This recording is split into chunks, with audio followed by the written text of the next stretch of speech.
உறவின் அடிப்படையில் தான் இங்கே நாம் கூடியிருக்கிறோம் என்பதை இந்த நேரத்திலே சுட்டிக்காட்டுவதற்கு நான் கடமைப்பட்டிருக்கின்றேன். அனைத்து இந்திய அண்ணா திராவிட முன்னேற்ற கழகத்தினுடைய கொள்கைகள் பாதுகாக்கப்பட வேண்டும். அனைத்து இந்திய அண்ணா திராவிட முன்னேற்ற கழகத்தினுடைய ஆளுமைகள் பாதுகாத்தார்கள் என்று எனக்கே தெரியவில்லை என்று அவன் சொல்லுகிறான். அதனுடைய தலைவராக இருக்கக்கூடிய இடத்திலே கேட்டால் 2 வேண்டாம் 1 போதும் என்று நான் சொன்னேன். நீங்கள் 2 நின்றால் தான் கூட்டம்.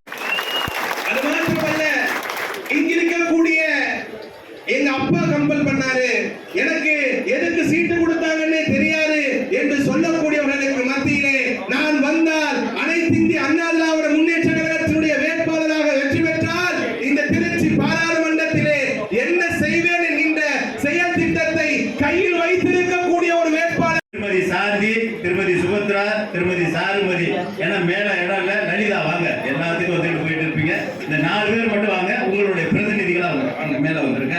இப்ப இந்த ஸ்டிக்கரை வழங்கினதுக்கு பிறகு நம்முடைய தேமுதிகவின் மாவட்ட செயலாளர் அவர்கள் ஆலோசனை வழங்குவார்.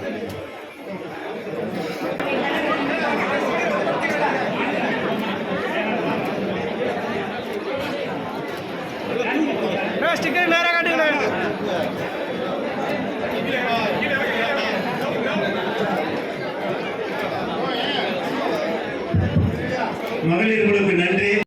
நம்முடைய கூட்டணி கட்சிகளான தேமுதிக, SDPI, அதே போன்று புதிய தமிழகம் இந்த நிகழ்ச்சியில் வருகை வரை நடைபெறவிருக்கிறது. அந்த வகையிலே நம்முடைய தமிழகத்தில் அனைத்து இந்திய அண்ணா திராவிட முன்னேற்ற கழகம், அதே போல தேசிய முற்போக்கு திராவிட கழகம், புதிய தமிழகம், SDPI கட்சி மற்றும் பசுபதி பாண்டியன் கட்சி மற்றும் கட்சிகள் எல்லாம் சேர்ந்து 2021 நாம் சட்டமன்ற தேர்தலை எதிர்கொண்டோம். நம்மை பொறுத்தவரை இந்த டெல்டா ரீஜன் எல்லோருக்குமே தெரியும். இந்த திருச்சி மாவட்டத்தில் 9 சட்டமன்ற தொகுதிகள் இருக்கின்றன. மற்ற தொகுதிகள்லாம் வட மாநிலங்கள், மேற்கு மண்டலம் எல்லாம் கூட்டணி பலத்தோடு நாம் எதிர்கொண்டோம். இந்த டெல்டாவில் மட்டும்தான் கூட்டணியால் நாம் மைனஸாக இருந்தோம். எதற்கு சொல்கிறேன் என்றால், இந்த திருவெரும்பூர் தொகுதி ஒரு சாம்பிள். சிறுபான்மையினர் மட்டும் 65,000 பேர் இருக்கிறார்கள். அவர்கள் பாரதிய ஜனதா கட்சிக்கு எதிரானவர்கள். அதே போல் மத்திய அரசு சார்ந்த பொதுத்துறை நிறுவனங்கள் இங்கே 4 இருக்கிறது.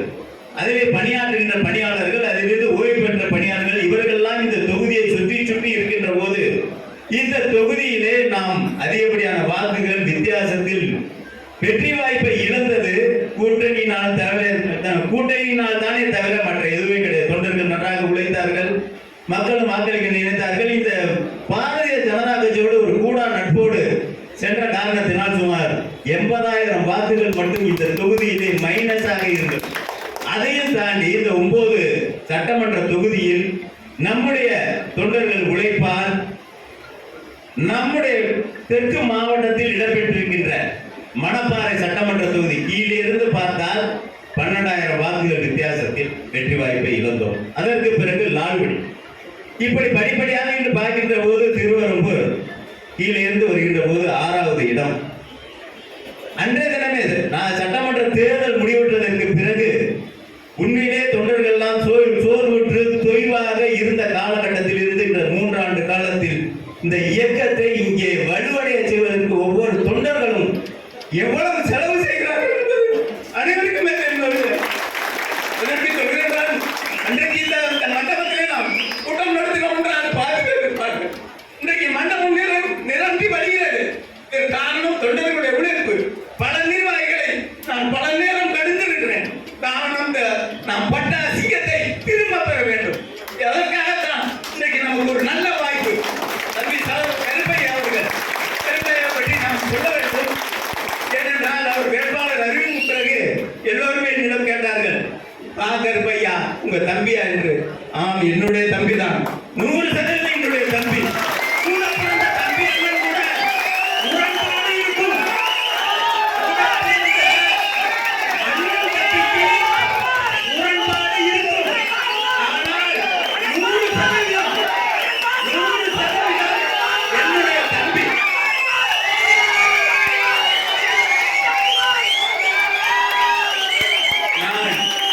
சந்தர்ப்பத்துக்காக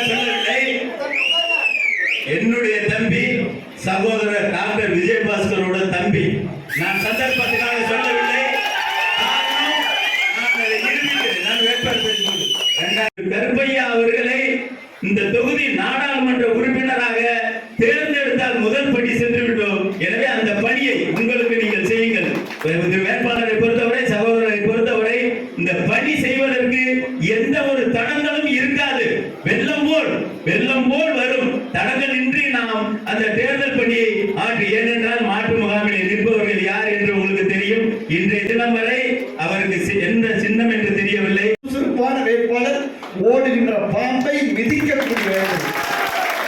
அழுத்தமா சொன்னா ஓடுகின்ற பாம்பு வாழல மிதிக்கப்பட்ட தலையில மிதிக்கக்கூடிய ஆற்றல் படைத்தவர் அன்பு தம்பி பாசனுடைய மாவட்ட செயலாளர்.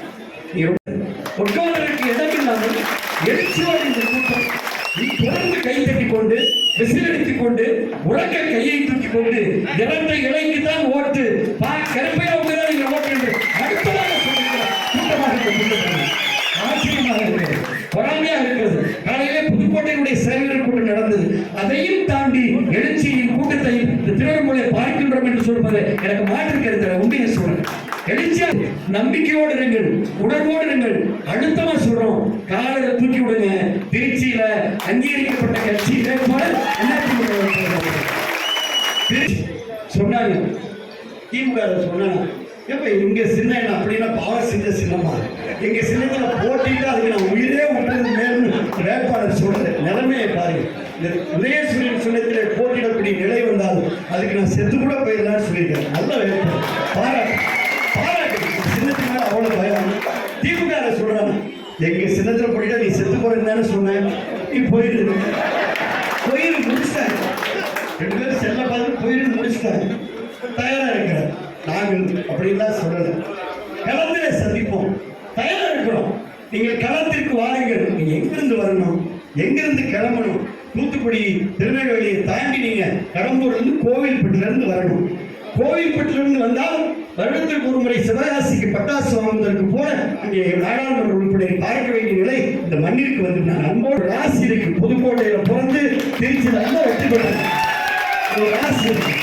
அது மாதிரி அது ராசி அதுவே அந்த ராசி எப்படி அண்ணன் குமார் அவர்கள் புதுக்கோட்டையில் பிறந்து திருச்சியில 2 முறை வெற்றி பெற்றார்களோ அதே போல அதே ராசி தம்பி ஆசிரியர் கருப்பையா. நான் வரப்பே சொல்லிட்டேன், பிகே என்ன அப்படின்னா பாக்கிறப்பையா பார்க்கணும்.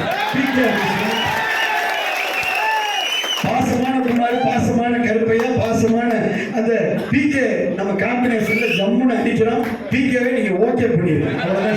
எனக்கு ஒரு ஆரம்ப புள்ளியை வைத்து என்னை தட்டிவிட்டவர் அவர்தான். அவருக்கும் இங்கே வருகை தந்துள்ள கழகத்தினுடைய அமைப்பு செயலாளர்கள், அதே போல இன்றைக்கு எதிர்கட்சியை சார்ந்த வேட்பாளர் அவர்கள் உடைய கண்ணீரும் கம்பளையுமா இருக்காது. அவருடைய கண்ணீருக்கு காரணம் அவருடைய கட்சியை காப்பாற்றணும், அவருடைய தந்தையை காப்பாற்றணும். அதுக்காக தான் நான் தேர்தலில் போட்டி போடுறேன் அப்படின்னு சொல்லியிருக்காரு. நான் இந்த திருச்சிராப்பள்ளி நாடாளுமன்ற மக்களுக்காக தேர்தலில் போட்டி போடுறேன். என்னுடைய தந்தையை காப்பாற்றவோ அல்லது ஒரு கட்சிக்காகவோ அல்லது தனிப்பட்ட நபருக்காகவோ நாங்கள் போட்டி போடவில்லை. அனைத்து இந்திய அண்ணா திராவிட முன்னேற்ற கழகம் என்ற மாபெரும் இயக்கத்திற்காக இந்த திருச்சிராப்பள்ளி நாடாளுமன்ற மக்களுக்காக உங்களுக்காக நான் களத்தில் எழுதியிருக்கிறேன். உங்களில் ஒருவராக நான் களத்தில் இருக்கிறேன். என்னை நீங்கள் ஆதரித்தால் நீங்கள் உங்களுடைய ஒவ்வொருத்தருடைய குரலாக என்னுடைய குரல் நாடாளுமன்றத்தில் ஒழிக்கும் என்பதை ஆணைத்தரமாக சொல்லி, ஏன்னா நான் உங்களை போல ஒரு எளிமையான குடும்பத்தில், ஒரு அரசியல் பாரம்பரியம் இல்லாத குடும்பத்தில் இருந்து முதல் தலைமுறை அரசியல்வாதியாக நான் வந்திருக்கிறேன். ஏன்னா இதுக்கு முன்னாடி எங்கள் குடும்பத்தில் அரசியல்வாதி எல்லாம் இல்லை. எதிர்கட்சியுடைய வேட்பாளர், அவருடைய அப்பா மிகப்பெரிய அரசியல்வாதி, பெரிய பேச்சாளர், ஒரு கட்சியோட தலைவர். அப்படியெல்லாம் நாங்கள் அரசியலுக்கு இல்லை. நான் உங்களை போன்ற ஒரு சாதாரண எளிமையான குடும்பத்தில் இருந்து அரசியல் வந்திருக்கிறேன். உங்களுடைய வேட்பாளருக்கு கருப்பை அவர்களையும் மற்றும்